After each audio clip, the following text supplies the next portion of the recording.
마태복음 21장 1절에서 11절 말씀 찾으신 줄 알고 한 절씩 교독하겠습니다. 그들이 예루살렘에 가까이 가서 감람산 벳바게에 이르렀을 때에 예수께서 두 제자를 보내시며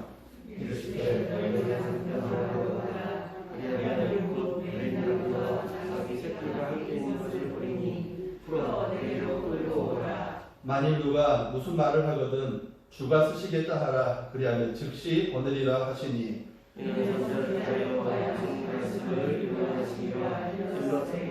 시온달에 이르기를 내 왕이 내게 임하나니 그는 겸손하여 나귀 곧 멍에 매는 짐승의 새끼를 탔도다 하라 하였느니라.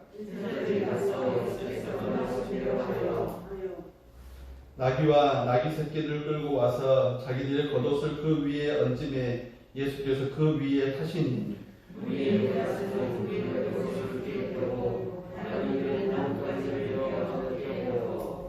앞에서 가고 뒤에서 따르는 무리가 소리 높여 이르되 호산나 다윗의 자손이여 찬송하리로다. 주의 이름으로 오시는 이여 가장 높은 곳에서 호산나 하더라.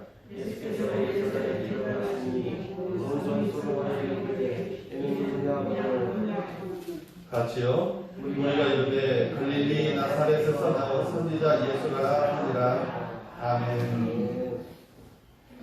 오늘 함께 읽은 마태복음 21장 1절에서 11절의 말씀을 가지고 종료주일에 주가 쓰시겠다라는 제목으로 함께 말씀의 은혜를 누리기를 원합니다. 주가 쓰시겠다. 주가 쓰시겠다. 세 가지 필요한 것이라는 주제를 가지고 세 가지 필요한 것들을 여러 가지 글들을 기록해 놓은 것 중에 몇 가지를 발췌해 보았습니다. 남에게 주어야 할 세 가지. 첫째는 필요한 이에게 도움을 주는 것. 두 번째, 슬퍼하는 이에게 위로와 평안을 주는 것. 세 번째, 가치 있는 사람을 분명히 올바르다, 가치 있다라고 인정해 주는 것. 세 가지라고 합니다. 또 이런 말도 있습니다. 내가 진짜 사랑해야 할 세 가지 사람, 세 종류의 사람. 첫째, 현명한 사람. 두 번째는 덕 있는 사람. 세 번째, 순수한 사람.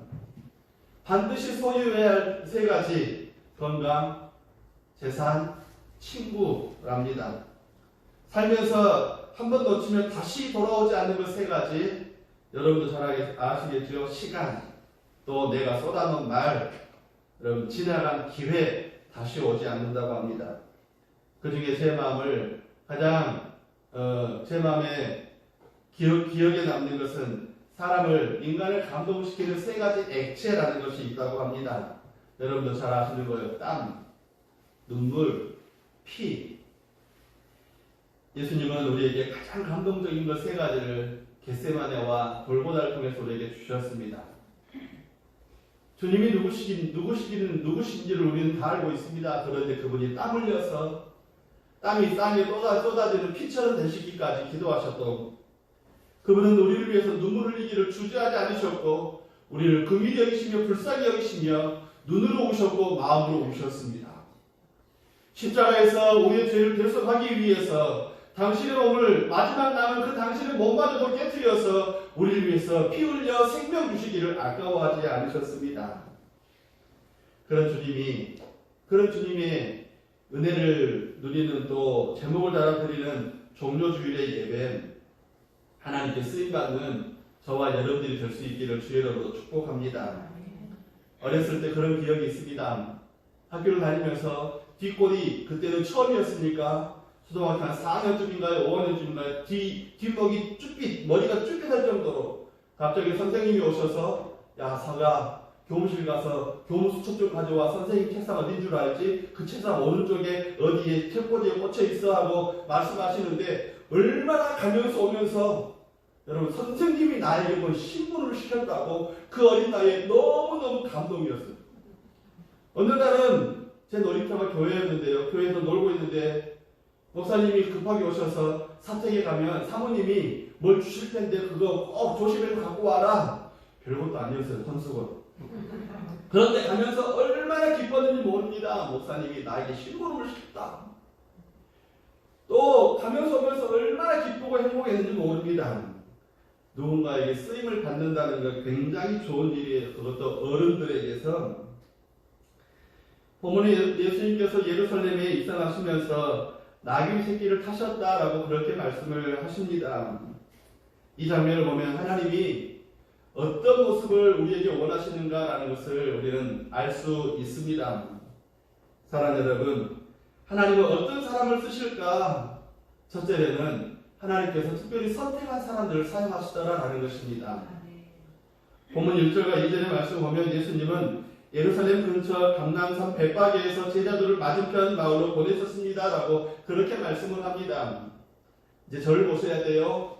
예루살렘입니다. 예루살렘에서 여리고로 내려가는 길이 있고요. 그 길 가운데 양쪽으로 갈린 마을이 있는데 한쪽은 벳바게고 한쪽은 어딜까요? 본문을 읽었으면서도 전혀 관심이 없이 읽으셨다는 거예요. 베단이에요. 감람산 벳바게에서 이 주변은 감람산입니다. 예루살렘에서 여리고로 내려가는 그 길 가운데 한편에는 벳바게 마을이 있고 한편에는 베다니 마을이 있다는 거예요.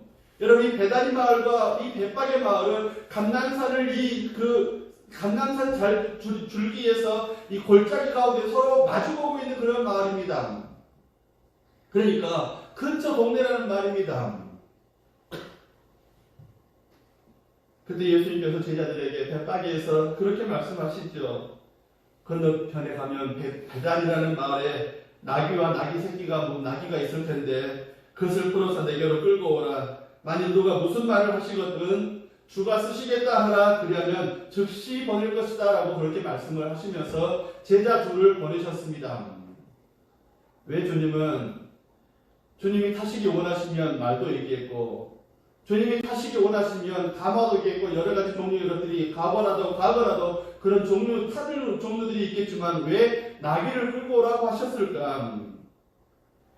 주전 490년 예수님이 이 땅에 오시기 전 490년 전에 스가랴라는 선지자가 있었는데요. 그를 통해서 메시아가 나귀를 타신다라는 그 말씀을 이루기 위해서 바로 예수님은 감람산 벳바게에서 베다니로 그 제자들을 보내시면서 그 말씀을 하시는 겁니다.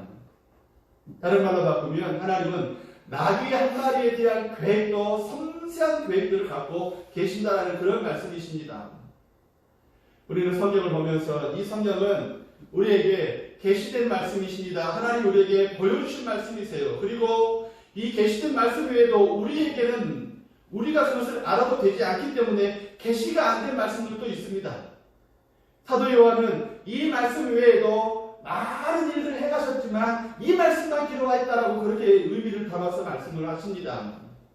사랑하는 성도 여러분, 하나님의 목표, 예수님의 목표 무엇일까? 말씀을 통해서 하나님이 말씀하시고 당신에게 아들에게 부탁하시는 모든 말씀을 이루시기 위한 것들이 예수님의 목표였습니다.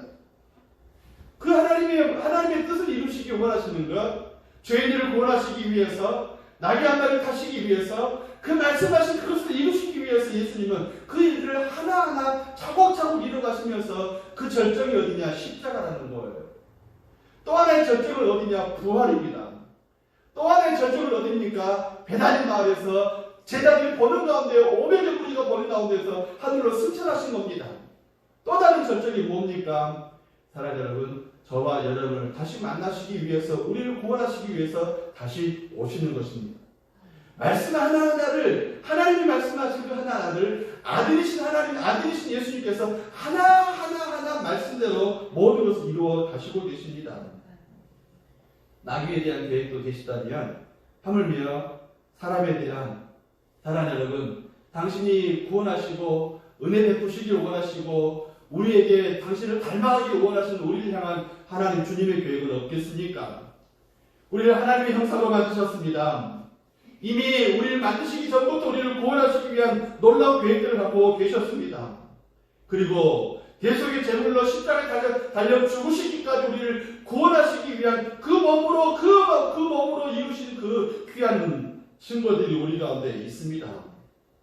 그래서 지금 우리를 이 예배 자리에서 또는 형편 때문에 각자의 처소에서 예배하는 자로, 성도로, 말씀을 전하는 목회자로, 헌신하는 주의 백성들로, 예배자로 우리를 있게 하십니다.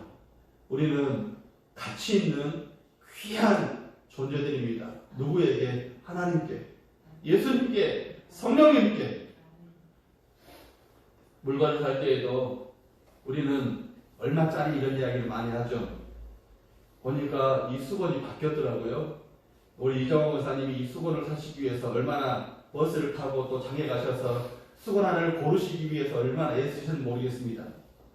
아마도 이 물건이 아마도 한 10개가 한 세트로 돼가지고 한 4만원, 5만원? 그걸 뭐라고 그래요? 그걸 얼마짜리라고 그래요? 4만원, 5만원이면 4천원. 10개 한국분 말하는 거예요. 5만원짜리. 5만원짜리. 만원짜리. 물건의 가치가 그렇다는 말입니다. 사랑하는 여러분, 우리는 예수님이 생명을 구원하시고 우리를 구원받은, 예수님께서 대가를 지불하고 구원받은 그런 존재들이기 때문에 우리는 뭐 원소의 가치로 치면 또 뭐 어떤 그 화학교로 치면 얼마 되지 않습니다만 우리는 예수님 짤이라는 거예요.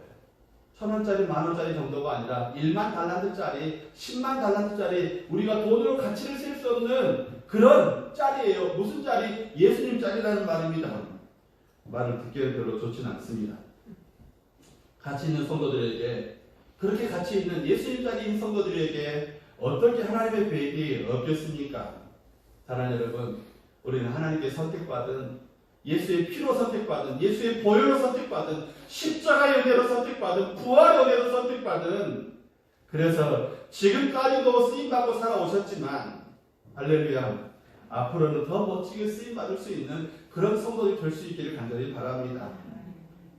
인생에서 가장 중요한 문제는 얼마나 있느냐, 얼마나 가졌느냐, 얼마나 아느냐, 얼마나 지식을 갖고 있느냐, 내가 지금 얼마나 권세를 갖고 있느냐, 어떤 위치에 있느냐가 중요한 것이 아닙니다.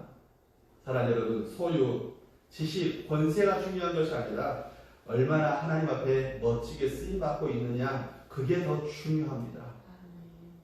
아멘할 수 있기를 바랍니다. 사람은 하나님의 쓰임을 받을 때 어린 아이들도 선생님에게, 또 교회 다니는 학생들이 목사님에게, 교육자들에게, 아니면 나보다 어른들에게, 나보다 권세자들에게 나를 심부름할 수 있을 정도의 그것을 알고서 심부름 시킬 때 어른들에게 사용되는 그 자체가 우리에게 얼마나 큰 기쁨이 됩니까? 하나님이 우리를 사용하실 때,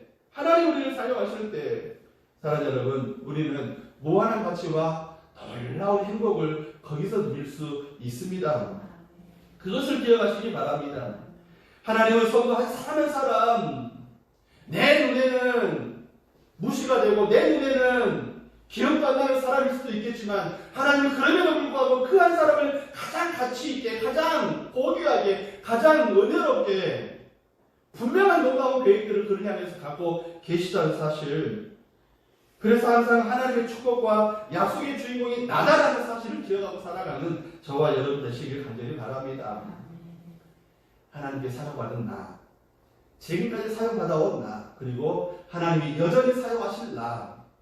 여러분 이렇게 한번 따라합시다. 하나님이 사용하시는 나. 시작. 하나님이 사용하시는 나. 이것이 입술의 고백뿐만 아니라 여러분의 가슴 속에도 마음 속에도 각인이 될 수 있기를 간절히 바랍니다.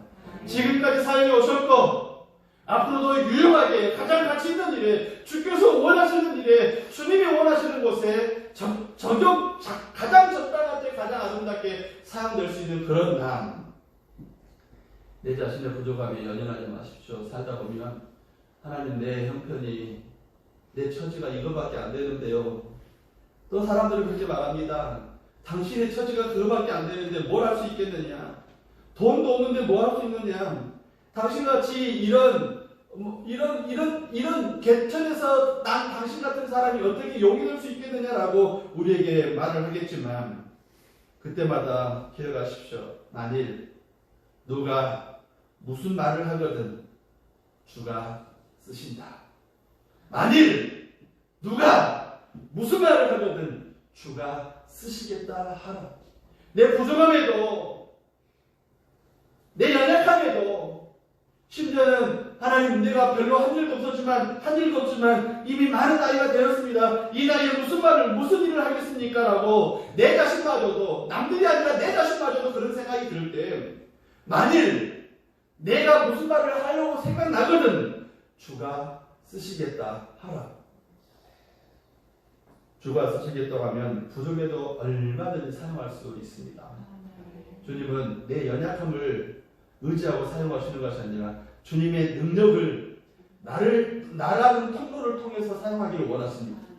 내 연약함과 상관없어요. 내 부족함과 상관없어요. 내 처지와 형편과 상관없어요. 나 도망가는 것과 상관없습니다. 나 많이 배우지 못한 것도 상관이 없습니다. 주님이 원하시는 곳에, 주님이 사용하시기 원하시는 곳에, 주님께서 나를 그곳에 있기를 원하시는 곳에 주가 쓰시겠다 하면, 사랑 여러분, 나귀 새끼도 쓰임 받았는데 그가 어떤 일에 사용될지, 그 나귀 새끼가 아무것도, 어린 망아지 새끼가 뭘 할 수 있겠습니까? 그런데 어린 나귀 새끼도 주님은 귀하게 사용을 하셨습니다. 왜냐하면 그가 주를 등에 태우는 놀라운 일들을 했기 때문에 그렇습니다. 하물며 하나님의 자녀된 우리, 나귀보다 더 귀하고 예수님께서 십자가의 그 보혈로 우리에게 은혜 베푸시는 우리들이 왜 쓰임받지 못하겠습니까? 갈대라는 시몬이, 사랑 여러분, 주님이 쓰임받아서 베드로로, 반석으로 사용되었습니다. 성경에 이런 표현이 많이 나오죠. 아브라함의 하나님, 이삭의 하나님, 야곱의 하나님. 그 말씀을 무슨 말인지 아십니까? 지금도 하나님이 살아계신 하나님이시라는 말씀이세요. 이 말씀 속에 우리가 한 걸음 더 들어가면, 약속하신 분이 살아계시면 그 약속도 여전히 유효하다라는 말이에요. 약속하신 분이 죽어버리면, 안 계시면 그 약속도, 천하를 주겠다는 약속도 아무 소용이 없지만, 약속하신 분이 지금도 살아계신다면, 아브라함의 하나님, 이삭의 하나님, 야곱의 하나님이 지금도 살아계시다면 그 약속은 지금도 유효하다는 겁니다. 그래서 시몬이 베드로가 되고요. 사랑 여러분, 아무짝에 쓸모없던 나귀 같은 것도 종료주일에 영광스러운 큐리오스 주님을 태우는 그 영광스러운 짐승이 된 것입니다. 우리에게도 그와 같은 그 약속은 여전히 유효하다. 선택받은 은혜를 잘 기억하시기 바랍니다. 두 번째, 어린 나귀를 주님이 사용하셨습니다. 그걸 통해서 또 배우는 것은 무엇입니까? 제자들이 베다니 마을로 가서 나귀와 나귀 새끼를 함께 끌고 왔을 때 주님은 어떤 나귀를 타셨을까요? 이거 성경 퀴즈를 못 냅니다. 왜냐하면 우리가 본문을 읽었기 때문에. 어미 나귀는 경험이 많았습니다. 밭도 많이 갈아봤고요. 수레도 좀 끌어봤고, 나무탄도 좀 실어보았고, 도시탄도 실어보았고, 심지어는 사람도 태워보았습니다. 이렇게 표현할 수 있습니다. 프로 중에 프로. 그렇지만 나귀 새끼는 반일도 안 해봤고, 사람도 태워본 일도 없고, 짐을 실어본 일도 없습니다. 아마추어 중에 아마추어입니다. 그러면 일반적으로 사람들이 어미 나귀와 새끼 나귀가 있으면 일반적으로 상식적으로 우리는 어떤 나귀를 타요? 어미 타는 게 맞는 겁니다. 그런데 예수님은 어린 새끼 나귀를 타셨습니다. 마가복음 11장과 누가복음 19장의 말씀 보면 예수님은 새끼 나귀를 타셨다고 분명히 말씀을 하십니다. 이 말씀을 보면 주님의 뜻이 어디 있는지 우리가 알 수 있어요. 그것은 순수한 사람을 사용하신다라는 그런 의미를 담고 있습니다. 본문 5절 말씀을 보십시오. 그는 겸손하여 나귀 곧 멍에 매는 짐승의 새끼를 탔도다 라고 말씀하시면서 주님이 순수하고 겸손한 사람을 사용하신다는 것을 우리는 본문을 통해서 알 수 있습니다. 왜 그러실까요? 사랑 여러분, 주님이 겸손하시고 주님이 순수하신 분이시기 때문에 그렇습니다. 특히 주님의 이 겸손함들은 사랑 여러분, 말씀을 이루려는 삶에서 잘 나타나고 있습니다. 우리는 겸손한 삶을 그렇게 표현하기가 쉽습니다. 착한 모습을 갖고 있는 사람, 덕스러운 사람, 아니면 온유하고 부드러운 사람. 그런데 진짜 겸손은 뭐냐면, 진짜 겸손은 어디서 나타나냐면, 우리가 겸손하다는 것은 우리 안에 예수님이 가득 타오를 때, 우리에게 고난 주간에 이 경건의 계절에 은혜를 가득 채웠을 때 우리에게 겸손한 모습, 덕 있는 모습, 온유한 모습, 사랑스러운 모습, 또 착한 모습들이 다 나옵니다. 이것이 바로 증거입니다. 너희 안에 있는 것이 너희 입으로, 너희 행동으로 다 나오기 때문에 그것이 바로 예수님을 닮은 겸손의 모습인데, 예수님의 겸손은 어떤 것이냐? 말씀을 이루려고 하는 겸손이에요. 아버지께서 교회에 가신 그 말씀 그대로 순수하게 이루려고 하는 그런 겸손이십니다. 예수님을 체포하러 온 유다와 성자의 군대들이 예수님 곁에 당도했을 때 깜깜한 어둠 가운데 갑작스럽게 당도해서 예수님을 체포하려고 할 때 베드로가 칼을 꺼내가지고 막 휘둘렀습니다. 굉장히 전투적인 자세로 휘둘렀다는 게 성경의 표현이에요. 그래서 깜깜한 밤이라서 어떻게 휘두르다 보니까 사람들은 죽이지 못하고 그냥 허공에 칼질한 거예요. 그러다 보니 말고의 귀를 잘랐습니다. 그런데 예수님께서 이렇게 말씀하십니다. 네가 만약 그렇게 하면 이런 일이 있으리라 한 성경을 어떻게 이루어지겠느냐라고 말씀을 하세요. 사랑하는 여러분, 겟세마네 기도를 하시고 그 자리에서 체포돼 가시면서 주님이 원하시는 것은 이 잔이 나에게서 옮겨지기를 원합니다가 아니라 말씀대로 이루어지기를 원합니다 했습니다. 그래서 베드로가 그 일들을 방해하려고 할 때, 칼을 들어 그 하나님의 일이 이루어진 걸 방해하려고 할 때, 네가 그렇게 하면 어떻게 이런 일이 있어야 되겠다고 하신 말씀이 이루어지겠느냐라고 말씀하시는 겁니다. 오늘 사절에도 그 말씀을 하십니다. 이는 선지자로 하신 말씀을 이루리 하십니다. 어린 나귀 새끼를, 순수한 나귀를 타신 것도 주님이 겸손하시기 때문이지만 우리 가운데 겸손한 자를 사용하기 원하시는, 순수한 사람을 사용하기 원하시는, 말씀하면 말씀한 대로 이루어지는 그 말씀을 믿는, 그래서 어린아이 같은 믿음, 어린아이처럼 믿는, 어른이 말하는 대로 믿는 순수한 믿음을 주님이 겸손하시다라는 것입니다. 하나님은 그래서 경험 많고 돈 많은 사람보다도 우리 신앙생활에서 목회에서 가만히 보고 있으면 순수한 사람, 정말 주님을 사랑하는 사람, 그런 사람들을 지금까지 사랑해 오셨고, 사랑하는 여러분, 그분은 지금부터도 순수하게 사랑해 가실 겁니다. 돈을 목적으로 하는 프로보다도 겸손한 아마추어, 그렇게 순종하면 사랑하는 여러분, 하나님의 놀라운 은혜를 받습니다.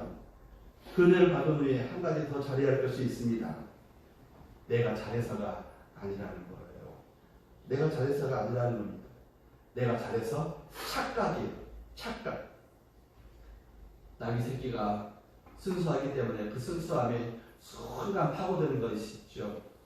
내가 잘나서 사람들이 와 박수치고, 사람들이 막 겉옷을 벗어가지고 막 자기 등에 얹고, 뭔가 또 근사한 어떤 분이 그중 가운데 우두머리 내시고, 어떤 분이 탁 타시고, 자기 길 앞에, 자기가 걸어가야 할 그 길 앞에 사람들이 막 겉옷을 벗고, 사람들도 종려나무 가지를 흔들면서 뭔가 센세이션한, 뭔가 엄청난 자기 그 나귀 어린 새끼의 눈은, 그렇지 않아도 큰 눈이 번쩍 뛰어가지고 이게 뭔 일이야? 내가 대단하구나 라고 착각할 때 뭐예요? 내가 잘해서 라는 겁니다.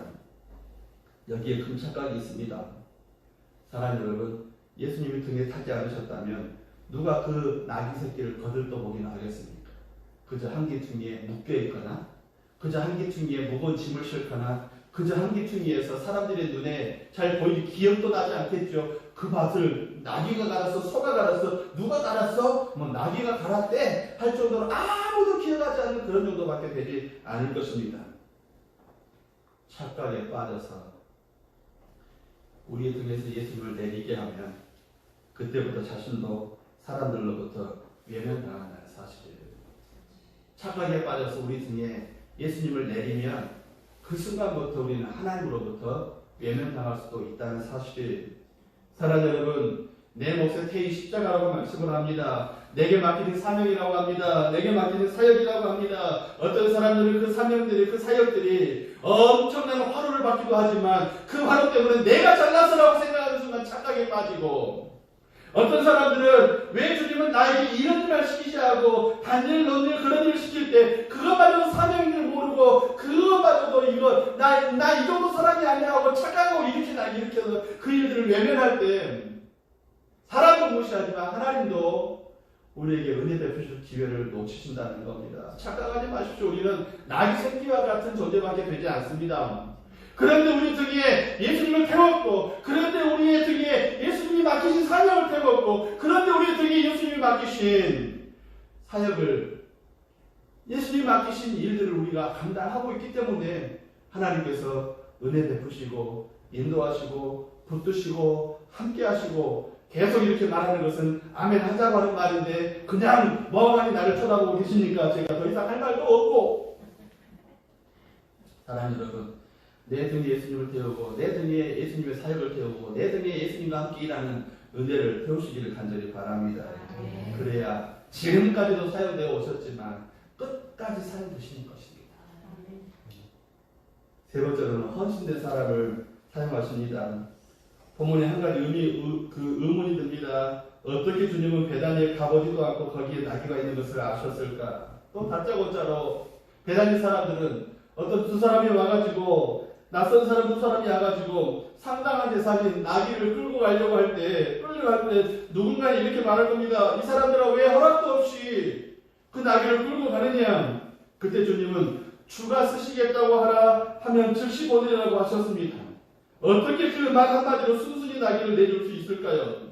도대체 그렇게 순순히 내준 베다니 사람들은 누구였고 그 나귀는 또 누구의 나귀였을까? 누군지 개똥인지 삼돌인지 누군지는 알 수 없지만 당시 베다니에는 예수님께서 예루살렘의 사역을 마치고 어둑어둑 되면은 금방 또 베다니에 와셔서 휴식을 취하시는 곳이 베다니였습니다. 우리가 아는 대로 나사로와 마르다와 마리아의 삼남매의 집에 휴식의 처소로서 사용하셨습니다. 그때부터 예수님은 베다니 사람들의 친구였습니다. 베다니 사람들의 희망은 예수님이었습니다. 예수님은 베다니 사람들에게 특별한 애정을 갖고 계셨고 베다니 사람들도 예수님에게 특별한 애정이 있었습니다. 베다니에서 여러 가지 사건이 있습니다. 베다니 문둥이 시몬의 집에서 식사하실 때 한 여인이, 죄 많던 한 여인이 향유를 가득 담은 300데나리온 되는 그 귀한 그 향유를 가지고 예수님의 머리부터 발끝까지 예수님을 다 부어드렸습니다. 베다니에서 일어난 일이에요. 사랑하는 여러분, 베다니에서 예수님이 부활하시고 500의 무리 앞에서 승천에 올라가실 때 예수님이 올라가신 자리가 어딥니까? 베다니 앞입니다. 베다니 사람들에게 예수님이 희망이 있었어요. 베다니 사람들에게 예수님은 친구였어요. 베다니 사람들에게는 예수님은 죽음도 살리시는 분, 문둥병도 고치시는 분, 한 여인의 헌신을 받으시는 분. 그래서 베다니 사람들에게 예수님은 굉장히,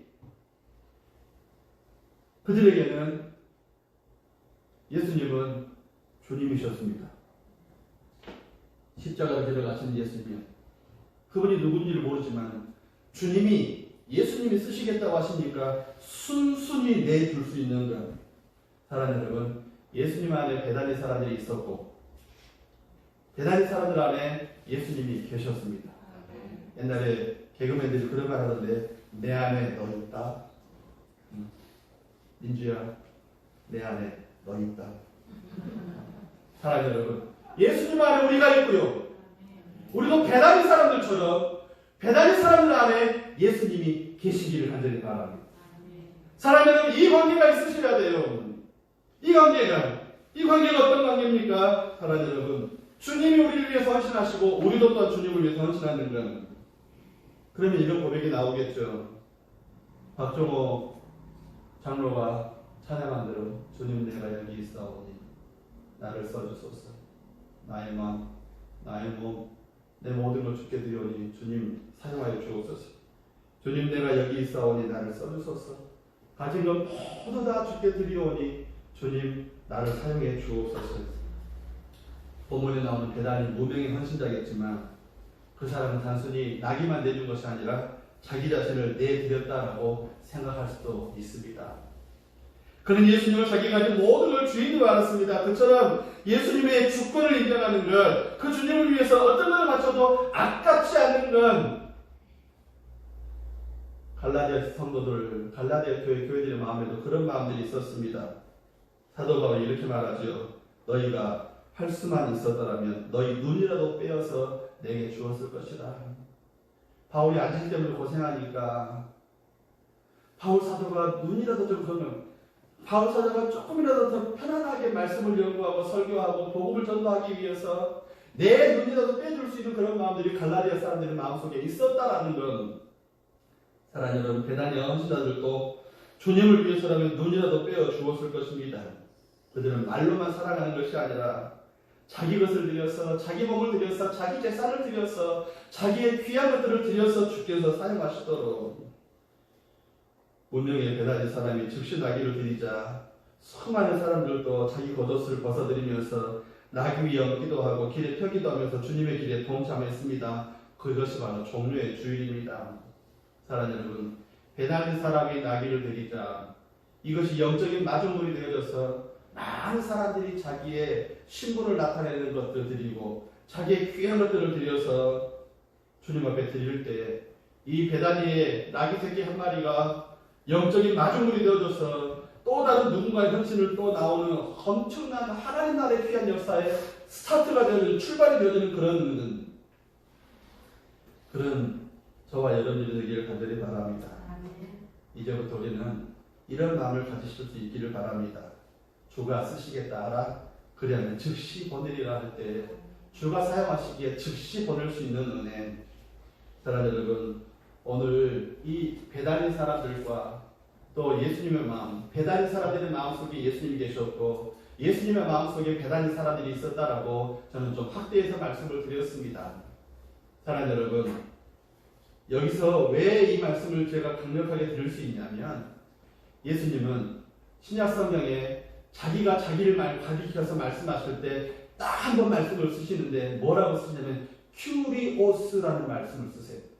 한번 따라할까요? 큐리오스. 주님, 왕, 하나님이라는 그런 의미예요.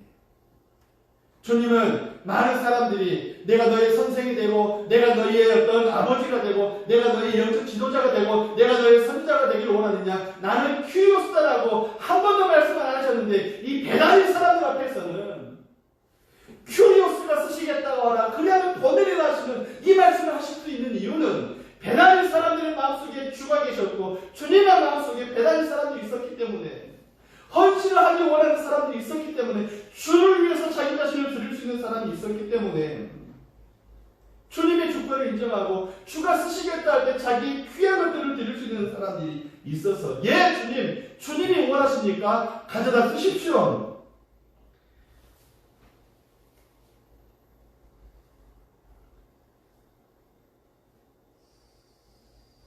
예수님을 위해 자신을 드리기 원하는 사람들 향해 예수님은 오늘도 우리에게 그렇게 말씀을 하실 겁니다.